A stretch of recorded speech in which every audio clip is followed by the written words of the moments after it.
మాతృదేవోభవ. మన తల్లి భరతాంబ మతి శారదాంబ, మన కామె జగదంబ మధుమత్కదంబ. మన తల్లి దేహము మధుర గేహము, మన ప్రేమ ఆగేహమందు స్నేహము. మన భారతీయత మానవత్వయుత, మన జాతి ధీయుత మహనీయ కవిత. మన మహర్షుల బుద్ధి మహితాత్మసిద్ధి, మన చిత్తశుద్ధియే మన సంపదృద్ధి. మన తల్లి భరతాంబ మతి శారదాంబ, మన కామె జగదంబ మధుమత్కదంబ. ఏబిఎన్ ఆంధ్రజ్యోతి ప్రేక్షక మహాశయులందరికీ నవజీవన వేదం అనే కార్యక్రమంలో 730వ భాగానికి స్వాగతం పలుకుతున్నాం. దమ్ముగలట్టి కైతకు వృధాగద సత్కృతులను పురస్కృతులు, నమ్మకమున్న సత్కవి అనారతమున కైత తానే పద్యమ్ముగ పాడుకొంచు మది తన్మయ భావమునందడొక్కో. దమ్ముగలట్టి సత్కవి అనారతమున్ తనక, నమ్మకమున్న సత్కవి అనారతమున్ తన కైత తానే పద్యమ్ముగ పాడుకొంచు మది తన్మయ భావమునందడొక్కో. మీ బమ్మెర పోతనార్జుని స్వభావము, మీ బమ్మెర పోతనార్జుని ప్రభావము మీరెరుగంగనట్టిదా అంటోంది తరంగం కవితోటి. కవి బమ్మెర పోతన గారి స్వభావము ప్రభావము రెండూ కూడా మీకు తెలుసయ్యా. ఎంత ప్రభావం ఉంది ఇప్పటికీ. నిరాడంబరమైన కవి అంటే పోతన గారండి అంటారు. శబ్దాలంకారాలు గుప్పించేటువంటి కవి అంటే పోతన గారంటారు. భక్తి సామ్రాజ్యాన్ని పరిపాలించిన కవి అంటే పోతన గారంటారు. స్వాభిమానం కలిగిన వ్యక్తిత్వం అంటే పోతన గారంటారు. వినయ సంపన్నమైన వ్యక్తిత్వం కలిగిన జీవితం అంటే పోతన గారంటారు. ఎన్నింటికి ఉదాహరణ అండి బమ్మెర పోతన. ఆ వరంగల్ పక్కన ఆ బమ్మెర గ్రామం ఎంత అదృష్టం చేసుకుంది ఇటువంటి మహాకవిని. కానీ యావత్ తెలంగాణ ప్రాంతం అంతా కూడా తెలుగువారమైనందుకు, ఈ మహాకవికి వారసులమైనందుకు ఎంత గర్వించాలి. అదే మనం నేర్చుకుని స్వాభిమానంతో జీవితాన్ని గడపాలి. ఎంత సంపాదించామనేది ముఖ్యం కాదు, ఎంత సంతృప్తిగా ఎంత సంతోషంగా ఉన్నామనేది ముఖ్యం. మన సంపాదన మనకే సంతోషం లేకుండా చేస్తుంది అంటే దాన్ని బయటికి పంపించేయడమే మంచిది. సెప్టెంబర్ 30లోగా వెల్లడి చేయకపోయినా దాన ధర్మాలైనా చేసేస్తే మంచిది. అందుకే ఆయన ఎంత ధైర్యంగా ఉండగలిగాడు అంటే, రాజులు గడ్డమంటి నన్ను రాడు సభస్థలి చూడనైనా, రాజులు గడ్డమంటి నన్ను రాడు సభాస్థలి చూడనైనా, ఏ మోజులు లేవు వానికి ప్రభుత్వ పురస్కృతులందు, ఏ మోజులు లేవు వానికి ప్రభుత్వ పురస్కృతులందు. విష్ణు విభ్రాజిత పాద పద్మములు భాగవతములు వాని పద్యములు, విష్ణు విభ్రాజిత పాద పద్మములు భాగవతములు వాని పద్యములు. సహజముగానే చిత్త కలశమును చుట్టిన భక్తి సూత్రములు, సహజముగానే చిత్త కలశమును చుట్టిన భక్తి సూత్రములు. రాజులు గడ్డమంటి నన్ను రాడు సభాస్థలి చూడనైనా. సహజమైన తెలుగు నుడికారంలో మాట్లాడుతుంది తరంగం. రాజులుగా అడ్డం పట్టుకున్న బతిమాలన కనీసం సభాభవనం చూడ్డానికి రండి, ఈ మధ్యే కొత్తగా కట్టాం, మీ ఓటు వాళ్ళు పాదం పెడితే పవిత్రం అవుతుంది అన్నా పర్వాలేదండి, మీరు హరినామస్మరణ చేయండి, శ్రీ మహావిష్ణువే స్వయంగా పాదం పెడతాడు, నేనెంత అన్నాడు ఆయన. ఇదే మనం గ్రహించాలి పోతన గారి నుంచి. మన జీవితాలను అలా తీర్చిదిద్దుకోవాలి. ఎంతోమంది రకరకాల ప్రలోభాలకు గురి చేసి మనని అంటారు, సన్మానాలు అంటారు, సత్కారాలు అంటారు, మా ఇంట్లో ఉండండి అంటారు, మా ఊళ్ళోనే మకాం పెట్టండి అంటారు, మీకు మేమే ఇల్లు కొనిస్తామంటారు. వారికి లొంగాము అంటే ఇక జీవితాంతం అయిపోయినట్టే. తర్వాత వారే అంటారు, ఇంత చేశాం మాకేం చేశారంటారు. అంత చేసే అవకాశం వారికి ఇవ్వకపోతే మన అనే అవకాశం కూడా వారికి ఇవ్వక్కల. మనం సంపాదించుకోలేవా? మన ఇంట్లో మనం ఉండలేమా? వారిచ్చే ఇల్లు మనకెందుకండి? ఏ ఒక్క వ్యక్తికి, ఏ ఒక్క శక్తికి మేధావి అన్నవాడు లొంగకూడదు, ఆత్మశక్తికి తప్ప. దానికి బమ్మెరపోతనే ఉదాహరణ. రాజులు గడ్డమంటి నన్ను రాడు సభాస్థలి చూడనైనా. రాజుగారికి కోపం వస్తుందేమో అనుకుంటే, మా ఆవిడ కొంచెం ఒంట్లో బాగోలేదండి అని చెప్పేసేవాడు, అంతే, వదిలి వెళ్ళకు. ఎందుకంటే ఒకసారి వెళ్ళాక మనస్సండి మాయ చేసేస్తుంది. అక్కడేవో వైభవాలు భోగాలు అన్నీ ఉంటాయి, అవి కావాలనిపిస్తుంది. పైగా ఒక్కరు వెళ్ళరు, భార్యను తీసుకుని వెడతారు. ఈయనకి లేకపోయినా ఆవిడకుంటాయి. ఇంతంత రాజులు గౌరవిస్తుంటాం, అట్టింట్లో ఏముంటాం, ఆయన ఇస్తానని ఇల్లు పుచ్చుకోవచ్చుగా అంటారు వెంటనే పక్క నుంచి. అయిపోతుందమ్మా ఇంకా పుచ్చుకుంటే. ఇస్తానడం ఏమిటి, ఎందుకు ఇవ్వాలి మనకి, మనం ఎందుకు పుచ్చుకోవాలి? అసలు అక్కడికి వెళ్ళకపోతే ఈ కాంక్ష లేదుగా. ఈ పరిగ్రహణం అనేది నిజంగా చాలా ఇబ్బంది అండి. దానం పట్టిన ప్రతి వాళ్ళు, ముఖ్యంగా బ్రాహ్మణ సోదరుల కోసం చెబుతున్నా, ఏదో సామాన్యమైనవి తప్పితే విశేషమైన దానం పట్టిన ప్రతి వాళ్ళు ఆ ప్రతిగ్రహ దోషం పోవడానికి సహస్ర గాయత్రి చేసుకోవాలి. లేకపోతే తర్వాత శంకరగిరి మాన్యాలు పట్టేయడం ఖాయం, ఈ సొమ్ము నిలబడదు. ఎందుకంటే ఈ లక్షల లక్షలు వస్తున్న కొద్దీ అప్పనంగా మనిషి కాంక్ష ఇంకా పెరిగిపోయి నమ్మకాలు సృష్టించేస్తూ ఉంటాడు, ఇంకా పెంచేస్తూ ఉంటాడు. ఎందుకంటే ఇంకా దానాలు ఎక్కువ వస్తాయని. ఈ పాప బుద్ధి కలగకుండా ఉండాలి అంటే దానానికి సహస్ర గాయత్రి చేసుకోవాలి. ఆ చేయలేకైనా మానేస్తాడు దానం పట్టడం. శాస్త్రం ఊరికే పెట్టారు, అనేక రకాల మనస్తత్వాలు దృష్టిలో పెట్టుకుని శాస్త్ర సూత్రాన్ని పెడతారు. అడ్డగోలుగా ముంచిన దానాలు పట్టేయడము, తర్వాత ఏదో ఆ సొమ్ముతో ఏదో చేద్దాం అనుకుంటే కుదరదండి. అయిపోతే మొత్తం ఒక్క రోగం వస్తుంది, మొత్తం ఆసుపత్రికి పోతాయి. వైద్యో నారాయణో హరి అయిపోయినట్టే లెక్క, ఏడుస్తూ కూర్చోవడమే. అందుకే ఆయన ఏం పట్టలేదు, ఏం అడగలేదు. అంతేకాదు, ఏ మోజులు లేవు వానికి ప్రభుత్వ పురస్కృతులందు. కవులు, పండితులు, గాయకులు, కళాకారులు అందరూ ఈ పద్మశ్రీలు పద్మభూషణాలు వెనకాల పడ్డం మానేయాలి. అసలు నాకు ఆ బిరుదుల గురించి విన్నప్పుడు ఒకటి అనిపిస్తుంది, పేపర్లో వస్తుంది, పద్మశ్రీలు పద్మభూషణ కోసం దరఖాస్తులు చేసుకోవచ్చు. ఇంతకంటే ఆత్మాభిమాన రాహిత్యం, సిగ్గుపడాల్సిన విషయం ఇంకోటి లేదండి. నిబంధనలు ఎలాగైనా ఉండని నాకు అనవసరం. ఆ దరఖాస్తు పెట్టుకోవలసిన అగత్యం మనకేమిటండి? అసలు ఎందుకు పెట్టుకోవాలి? ఆ పెట్టుకోమని అనడం ఏంటంటే పేపర్లో పద్మశ్రీకి పద్మభూషణకి దరఖాస్తులు పెట్టుకోవచ్చు. ఎవరు పెట్టుకోవాలి? స్వయంగా పెడతాడా కవి? ఎందుకు అవసరం ఏంటి? నాకు ఇంత ఉందండి, నాకు ఇవ్వండి, ఏమిటండి అది? ఉత్తమ ఉపాధ్యాయ పురస్కారానికి కూడా ఇదే చాలా తప్పండి, ఉపాధ్యాయులను అవమానించడం. అది ఉత్తమ ఉపాధ్యాయులు ఎవరో పై అధికారులు చూసి నిర్ణయించి ప్రభుత్వానికి చెప్పి ఇప్పించాలి. వారు దరఖాస్తు చేసుకోవడం ఏంటండి? వారు దరఖాస్తు చేసుకోవడం వచ్చాక ఆయనకి ఏమనిపిస్తుందంటే, 30 ఏళ్ళు 40 ఏళ్ళు సేవ చేసినటువంటి ప్రధానోపాధ్యాయుడు కూడా తన గురించి తాను చెప్పుకోవలసిన కర్మ 10 మంది దగ్గరికి వెళ్ళి 10 పత్రాలు అడిగి తెచ్చుకోవడమా? అవన్నీ అందులో గుచ్చుకోవడమా? నేను ఇంత గొప్పవాడని ఆయనే చెప్పడమా?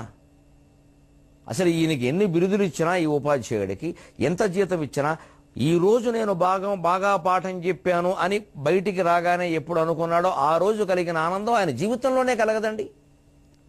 కర్మణ్యేవాధికారస్తే మా ఫలేషు కదాచన అంటే అర్థం అది. ఆ కర్మ చేయడంలో, పని చేయడంలో పొందే ఆనందాన్ని మేము ఎవరూ ఎప్పుడూ పొందలేమండి. అసలు ఎన్ని బిరుదులైనా రాని, ఎన్ని శర్మాలైనా ఎవరైనా చేయని, మాకు కలిగే ఆనందం చాలా క్షణికం అండి. దానివల్ల ఏం వరగదండి. ఒక మంచి పద్యాన్ని మా అమ్మవారు ఎదురుగా కూర్చొని నేను అల్లగలిగినప్పుడు నాకు చాలా ఆనందం కలుగుతుంది. అంత ఆనందం నేను నిజంగా నా జీవితంలో నేను అనుభవం పొంది చెబుతున్నా.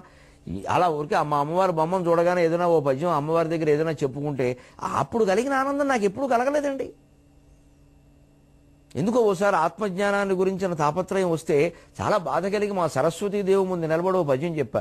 అది ఇప్పటికీ ఒళ్ళు పొరకిస్తూ నాకు ఆ పద్యం తలుచుకుంటా. నీకున్నాకును దక్క వేరొకరికి నిర్వేదమర్థమ్ముగా అదే కళ్యాణి, నీకున్నాకును దక్క వేరొకరికి నిర్వేదమర్థమ్ముగా అదే కళ్యాణి, పురాభవంబున ఇదే దీనారవంబున్ వినల్లేకే సుంత కవిత్వమిచ్చితివి, పురాభవంబున ఇదే దీనారవంబున్ వినల్లేకే సుంత కవిత్వమిచ్చితివి, నీలీలా విలాసంబులన్ నాకు తోచిన రీతి పల్కెదను. అమ్మా సరస్వతీ మాత, నీలీలా విలాసంబులన్ నాకు తోచిన రీతి పల్కెదను, విన్నంజాలు నీ జన్మకున్, విన్నంజాలు నీ జన్మకున్.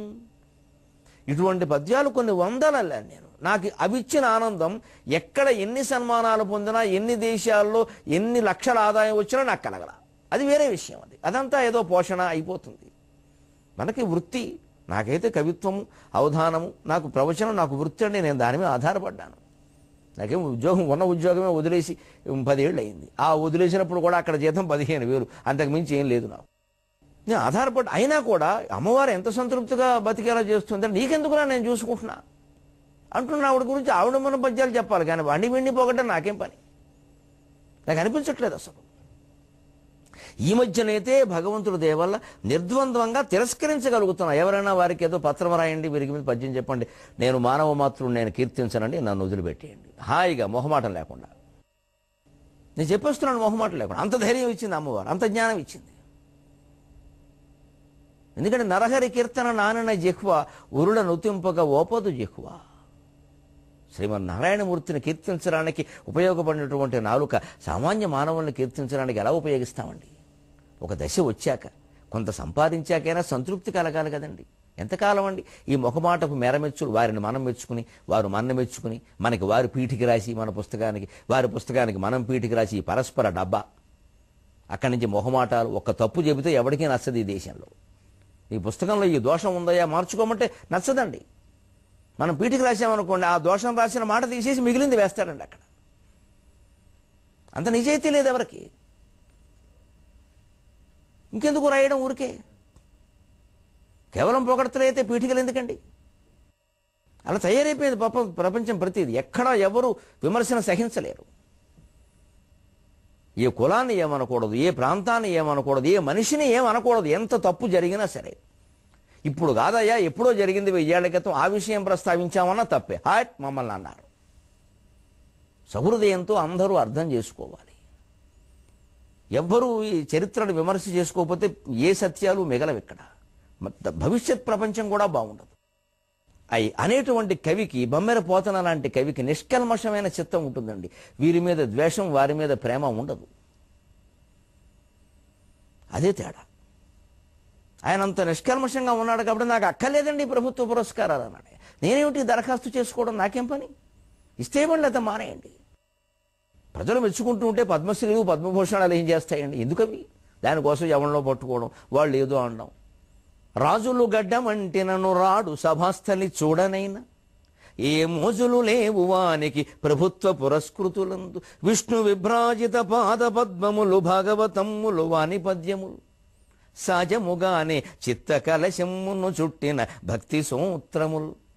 ఏ మోజులు లేవు వానికి ప్రభుత్వ పురస్కృతులందు. మరి దేని మీద మోజుంది? మిగిలిన మోజులన్నీ ఎందుకు అణిగిపోయాయి? విష్ణు విభ్రాజిత పాద పద్మములు భాగవతములు వాని పద్యము. భాగవతంలో ప్రతి పద్యము స్వయంగా ఒక భాగవతం. ఒక్క పద్యాన్ని రోజు చదువుకున్నా చాలు. ముఖ్యంగా యవ్వని చేజ నుంచి పద్యం చాలండి భాగవత సారాంశం.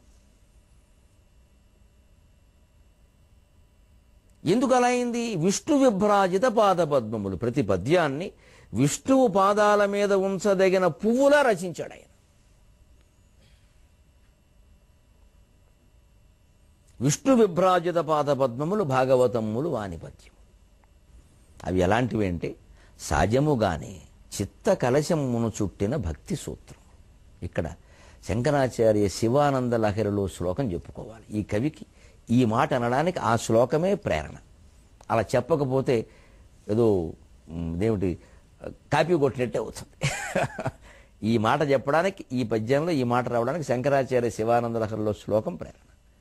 చిత్త కలశమును చుట్టిన భక్తి సూత్రములు. మనస్సు అనే కలశానికి చుట్టిన భక్తి అనే దారాలు లాంటివి భాగవతం పద్యాలు అంటున్నాడు సాగర ఘోష కవి. ఎందుకు వచ్చింది ఈ ఆలోచన ఇతనికి? ఎక్కడి నుంచి వచ్చింది?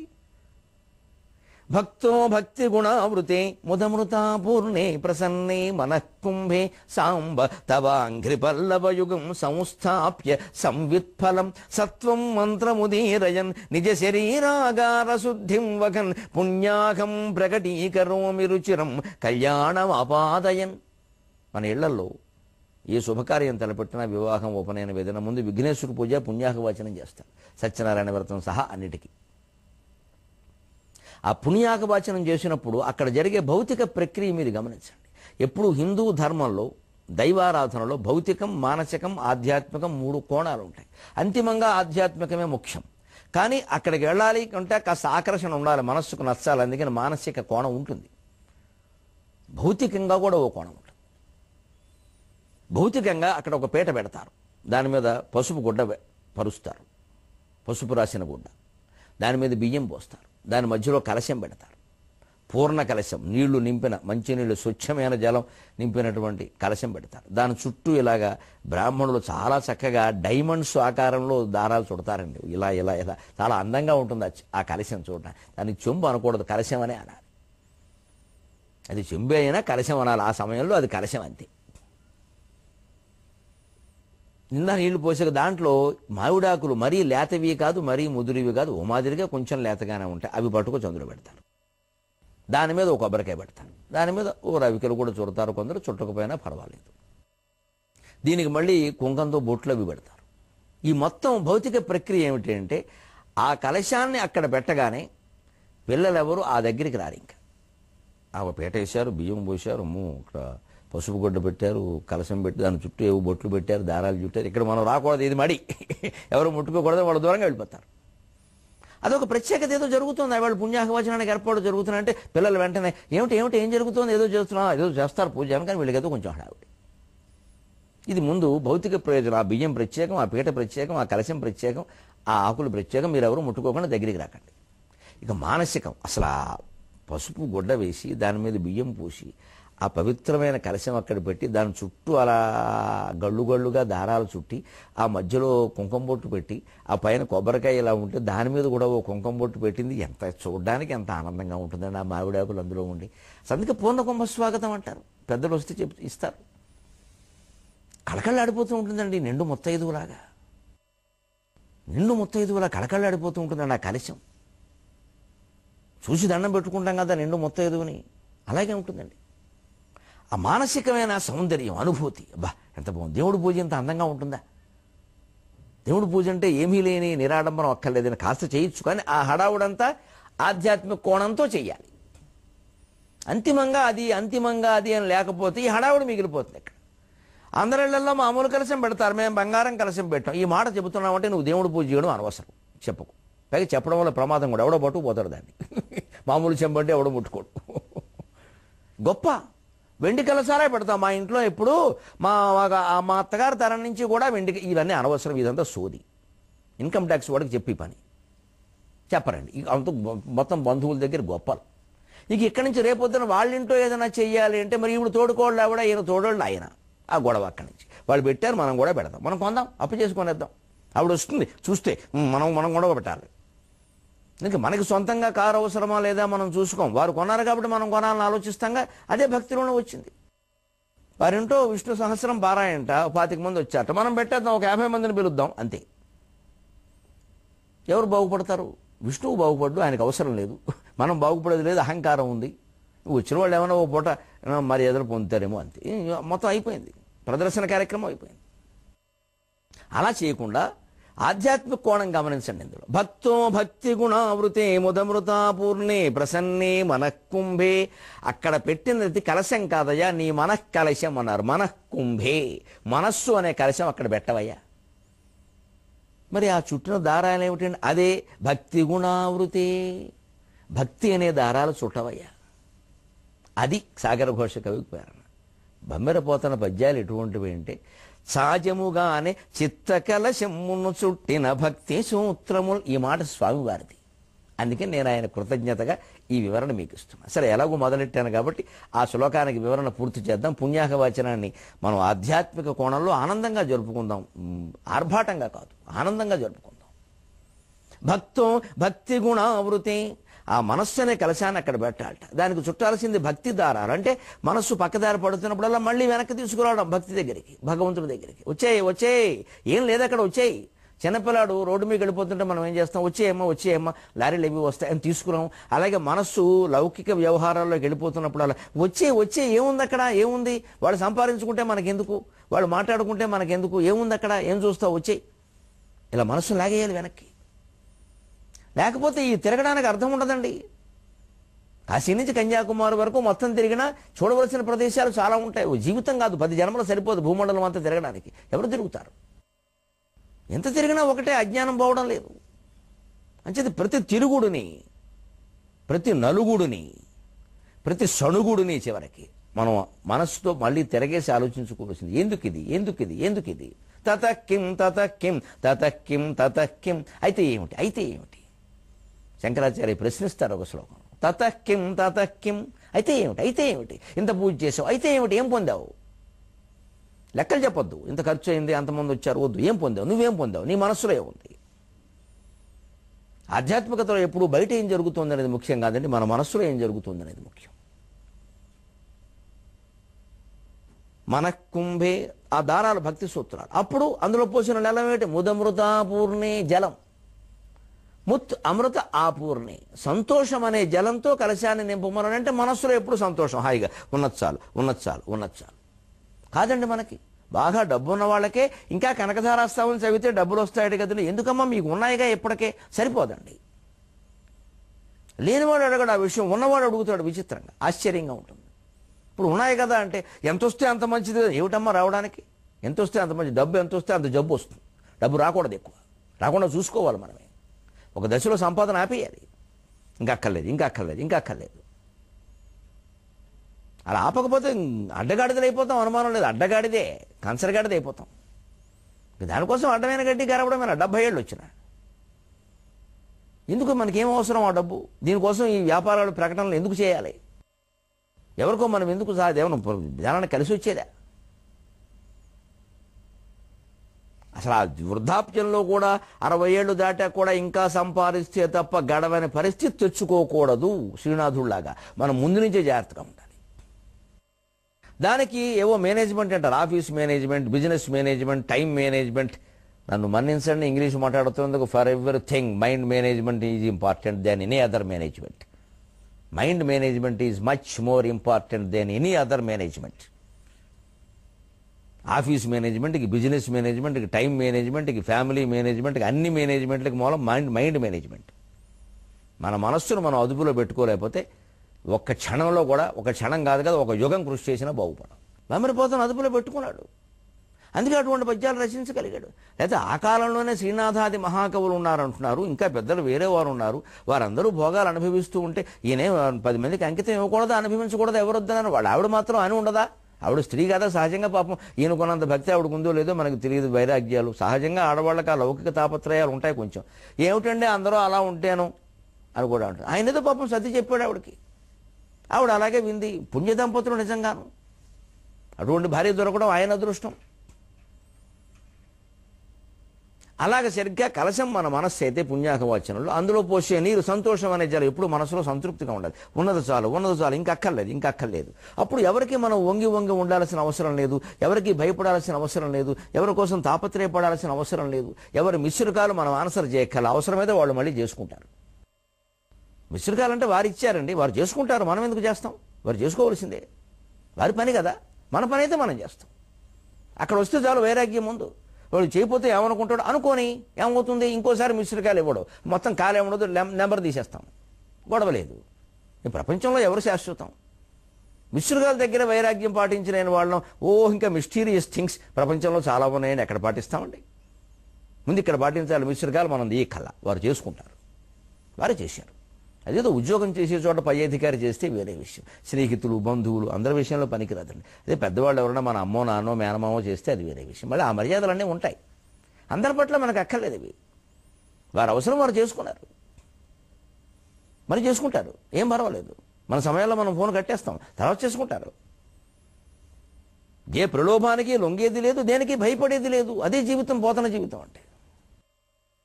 అప్పుడు చూడండి, మన కుంభే సాంబతవ అంఘ్రిపల్లవయుగం సంస్థాప్య. శంకరాచార్య ఎంత బాగా చెబుతున్నారు. అలాంటి మనస్సు ఉంటే, అందులో సంతోషం ఉంటే, దాన్ని భక్తి అనే దారాలతో చుడితే తప్పకుండా పరమేశ్వరుడు తన పాదాలనేటువంటి మావిడాకులు అందులో పెడతాడయ్యా. తవ అంఘ్రిపల్లవయుగం సంస్థాప్య అంటే భగవంతుడు అందులోనే ఉంటాడు. అప్పుడు సంవిత్ఫలం, ఆ భగవత్పాదాలు మనస్సులోంచి ఎగిరిపోకుండా ఉండాలి. కలశంలోంచి మావిడాకులు ఎగిరిపోకుండా ఉండాలి అంటే పైన కొబ్బరికాయ పడతారు. ఇది భౌతికం. ఆ కొబ్బరికాయతో కలిపి అందంగా కనపడడం మానసికం. అందులో ఆధ్యాత్మికం ఏమిటంటే మనస్సులోంచి భగవంతుడు స్మరణ ఎగిరిపోకుండా ఉండాలి అంటే కొబ్బరికాయ పెట్టాలి పైన. కొబ్బరికాయ జ్ఞానఫలం, సంవిత్ ఫలం. సంవిత్ అంటే జ్ఞానం. కొబ్బరికాయని జ్ఞానఫలం అంటారు. ఎందుకంటారు? ఆధ్యాత్మిక జ్ఞానం పొందడం అనేది కొబ్బరికాయ పగలగొట్టి తినడం అంత కష్టం. నిజంగా కొబ్బరికాయ అటువంటిదేనండి. చెట్టు నుంచి తీసేటప్పుడు కష్టం. బొండ ఎవరి మీద పడితే గుండె పేలిపోతుంది. తీసాక మళ్ళీ పీచు తీయడం కష్టం. వేళ్ళు చేతిలో దిగిపోతుంది గడ్డపార. చాలా జాగ్రత్తగా తీయాలి. అప్పుడు మళ్ళీ పగల కొట్టేటప్పుడు నమ్మకాలు 2 ముక్కలే అవ్వాలి. తిప్పుతూ జాగ్రత్త కొట్టాలి. కొబ్బరికాయని ఇంకో కొబ్బరికాయతో కొడతారు కొంతమంది, చాలా నైపుణ్యం అది.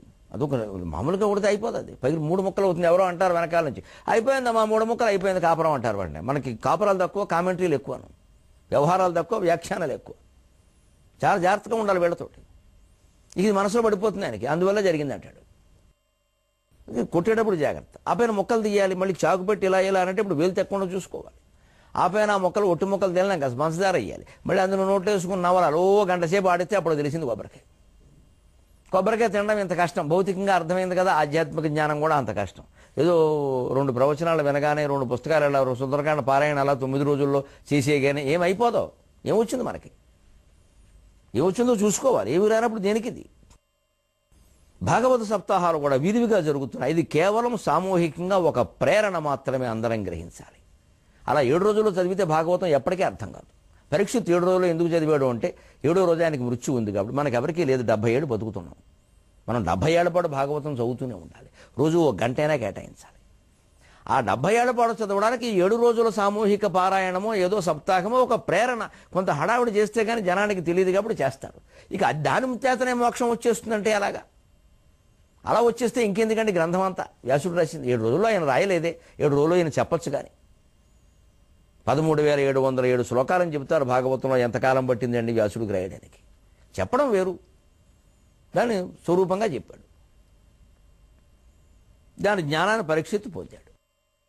అందుకని భాగవత సప్తాహానికి మనం హాజరవుతున్నాము అంటే అది ప్రేరణ పొంది వెంటనే మర్నాటి నుంచే మన ఇంట్లో భాగవతం పఠనం, పారాయణ కాదు, పఠనం మొదలుపెట్టాలి.